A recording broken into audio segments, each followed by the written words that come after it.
Olá pessoal, sejam muito bem-vindos. E como vocês podem ver, eu estou de cenário novo e eu estou muito feliz com isso. Bom, mas vamos para o que interessa, né? Nesse vídeo, eu vou mostrar aqui uma técnica muito simples que você pode fazer para reprogramar seu cérebro para ficar menos ansioso, utilizando um recurso muito interessante e descoberto recentemente no meio científico. Os cientistas, eles acreditavam que nosso cérebro não se alterava depois que o indivíduo se tornasse adulto.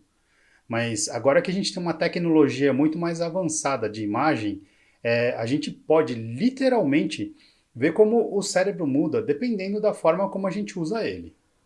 Nosso cérebro, ele pode ser bem comparado com um sistema de estradas e rodovias cheio de caminhos que nossos impulsos nervosos seguem ao longo dos neurônios. Normalmente, eles seguem uma rota meio semelhante sempre, repetidamente. No entanto, nós somos propensos a mudanças ao longo da nossa vida, certo?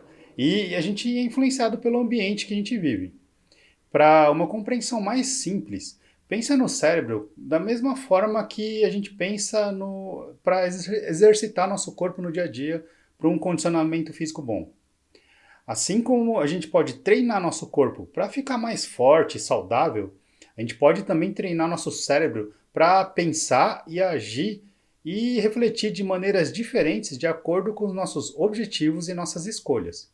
E vale lembrar que essa é uma técnica simples, mas ela não é muito fácil, tá? E antes de continuar, se você gosta desse tipo de conteúdo, lembre de dar aquele like, de se inscrever no canal e se não for inscrito ainda, né? E ativar os sininhos das notificações.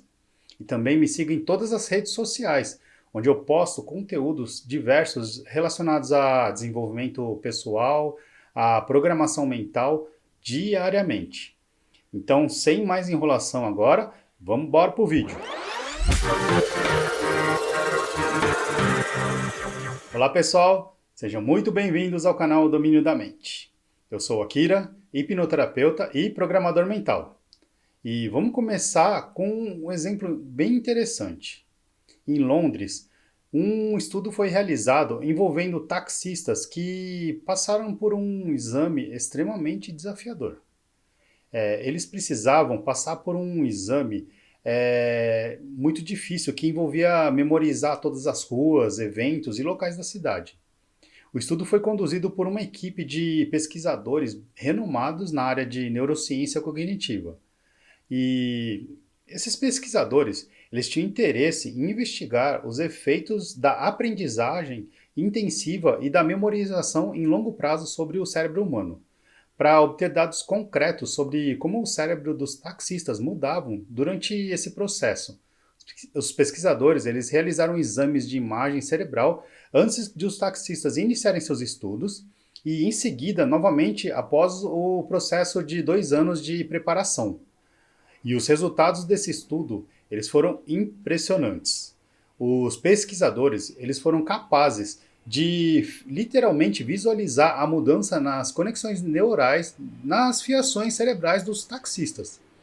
Isso forneceu uma evidência concreta da capacidade do cérebro humano de se adaptar e reorganizar em resposta a um aprendizado intensivo e a um novo conjunto de habilidades.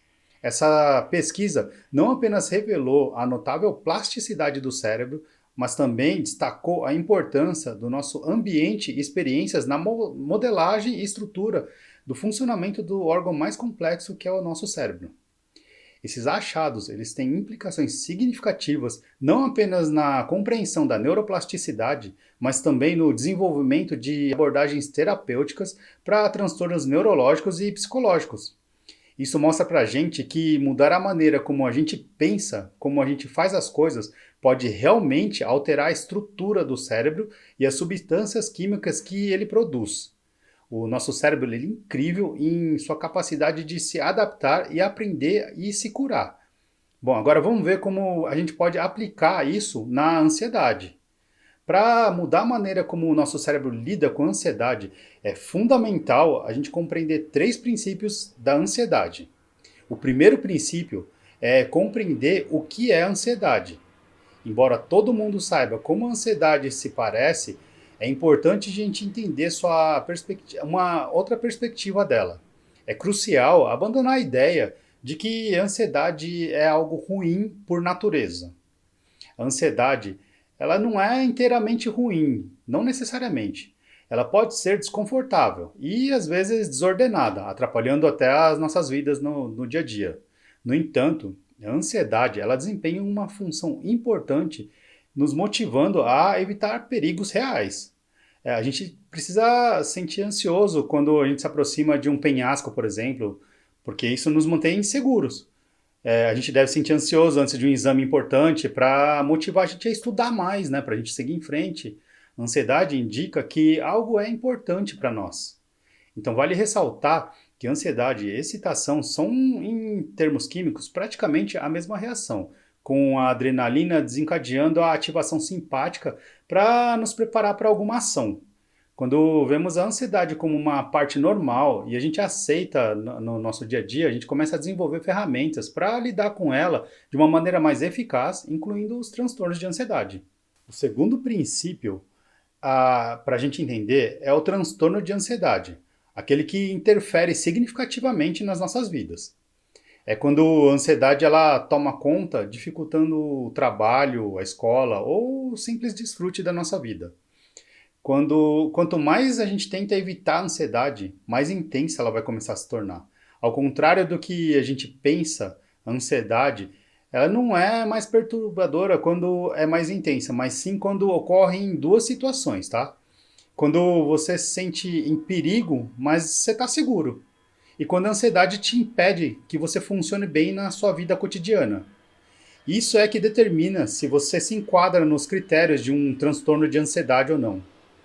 Quando a ansiedade ou as tentativas de evitar ela começam a interferir significativamente a sua vida, como faltar no trabalho ou evitar atividades que você costuma adorar fazer, sua ansiedade está desordenada aí. Agora, vamos abordar o terceiro princípio, que é o ciclo da ansiedade. Todos os dias, em várias situações, a gente interpreta nossas experiências como seguras ou perigosas. Por exemplo, imagina que você vê um cachorro. Cada pessoa, ela interpreta essa experiência de uma maneira diferente. Para algumas pessoas, isso pode ser excitante e divertido. Já para outras, de alguma forma parece ameaçador, como se o cachorro fosse te morder. Isso desencadeia sentimentos de medo, de ansiedade e possivelmente até pânico. Esses sentimentos desconfortáveis, eles podem te levar a acreditar que seus pensamentos são verdadeiros, como aquela voz interna que diz: "Ufa, isso foi por pouco. A única maneira de eu sobreviver foi porque eu fugi. Eu poderia ter morrido." E aí o seu cérebro pensa: "Bom, é melhor eu fazer isso de novo toda vez que acontecer isso. Daqui para frente ficará atento para evitar essa situação." Cada vez que a gente evita uma ameaça e a gente sobrevive, o nosso cérebro ele pensa: "Vamos fazer isso de novo para sobreviver." Assim estabelece caminhos neurais que estão ligados e reforça esse comportamento. Seu cérebro ele interpreta isso como um sucesso e libera uma onda de alívio, reforçando a ideia de que evitar é a resposta certa para você. Mas lembre-se disso: toda emoção tem a função de nos motivar para uma ação. Esse ciclo explica como o nosso cérebro nos convence a evitar certas situações. E cada vez que a gente evita uma situação que causa ansiedade, nossa ansiedade começa a aumentar um pouco mais. Isso começa a gerar a evitação, que é um combustível que vai alimentar a nossa ansiedade cada vez mais. Ela cria uma ansiedade esmagadora, reforçando a ideia de que a situação é de fato perigosa. Existem várias formas de evitação, como evitar fisicamente a situação ou emocionalmente, como recorrer ao álcool antes de uma festa social, ou se estiver em um relacionamento, a gente pode acontecer de ter medo de se magoar e, como resultado, você pode evitar permitir que a outra pessoa se aproxime emocionalmente de você. Isso pode se manifestar como manter uma distância emocional para se proteger, evitando a se comprometer completamente. Bom, independentemente do tipo de evitação, ela aumenta a sua ansiedade principalmente porque ela restringe o seu mundo, ela vai diminuindo cada vez mais. Assim como o exemplo do cachorro, você pode começar a evitar situações em que possa ter um cachorro no ambiente, não indo na casa de um amigo ou deixando de ir em parques que tenha cachorro. E com isso, seu mundo vai encolhendo. Você perde bons relacionamentos ou deixa de ir a lugares que você gostaria de ter ido. Seu mundo vai ficando cada vez menor e mais restrito. A evitação pode tornar o seu mundo pequenininho, assustador e muito infeliz. Mas cada vez que você fica ansioso e evita alguma coisa e sobrevive, seu cérebro aumenta a sua ansiedade nessa área. E aqui tem dois pontos principais onde a gente pode interromper esse ciclo de ansiedade. O primeiro é por meio das nossas ações. Quando sentimos ansiedade, mas a gente está realmente seguro, se a gente persistir e vivenciar nossas emoções e sensações sem fugir, e novamente, eu estou falando de uma situação sem risco. Então seu cérebro ele começa a aprender e criar uma nova conexão neural. Por exemplo, imagina aquela situação do exemplo anterior lá do cachorro. Imagina que você tem medo de cachorro, por exemplo. E aí vai à casa de um amigo que tem um cachorro. E ao invés de você ir embora, você decide ficar e o cachorro chega perto de você e começa a brincar, fica todo feliz e bonitinho.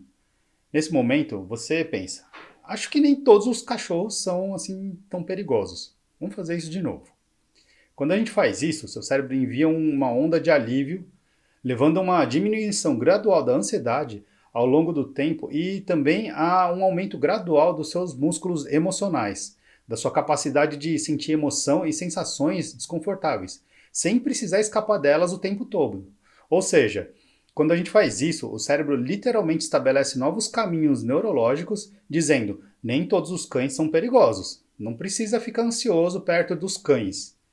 E aí você cria um novo aprendizado. Isso literalmente muda a química do cérebro, liberando menos cortisol e adrenalina e outros hormônios de estresse.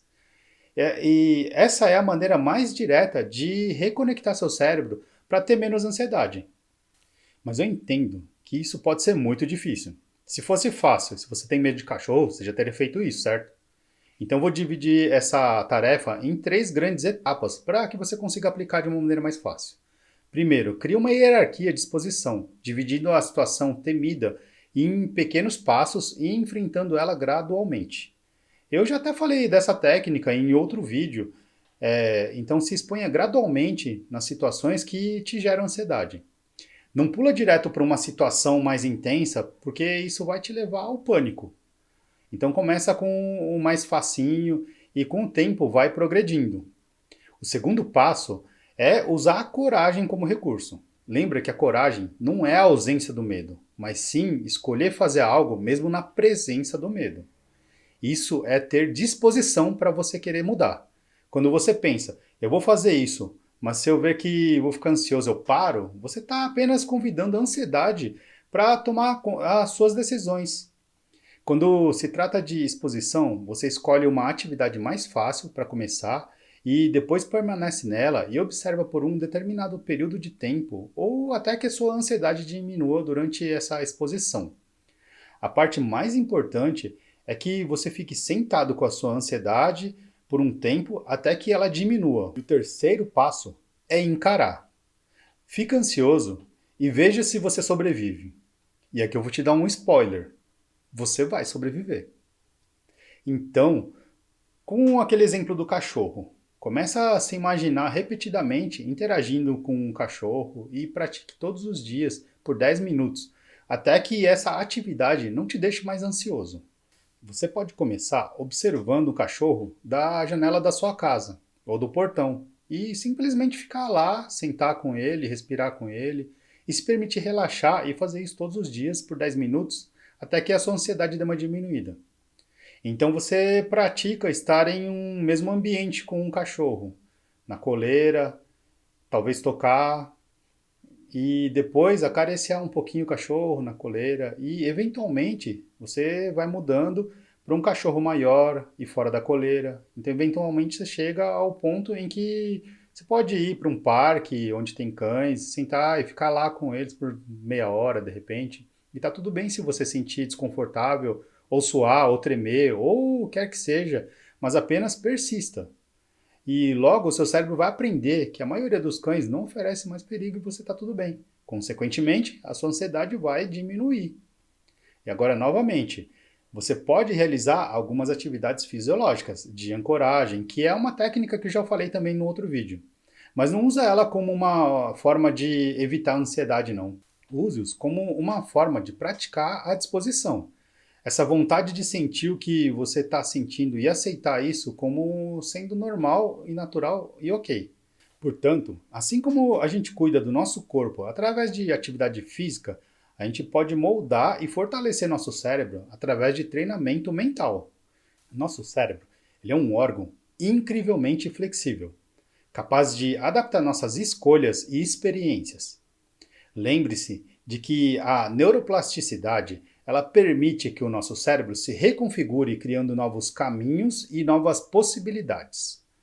E se você gostou desse vídeo aqui, não se esquece de curtir o vídeo, de se inscrever no nosso canal e de ativar os sininhos das notificações para não perder nenhum conteúdo como esse aqui. E compartilhe também esse conhecimento valioso com seus amigos, familiares e me segue em todas as redes sociais, tá bom? Juntos, a gente continua a explorar, aprender e evoluir, moldando nosso corpo e mente para alcançar o melhor de nós mesmos, tá bom? Obrigado pela companhia nessa jornada de descoberta do potencial humano. Cuide bem do seu corpo e da sua mente. E lembre-se sempre que o aprendizado nunca tem fim. Aproveite essa capacidade incrível que todos nós temos e até o próximo vídeo.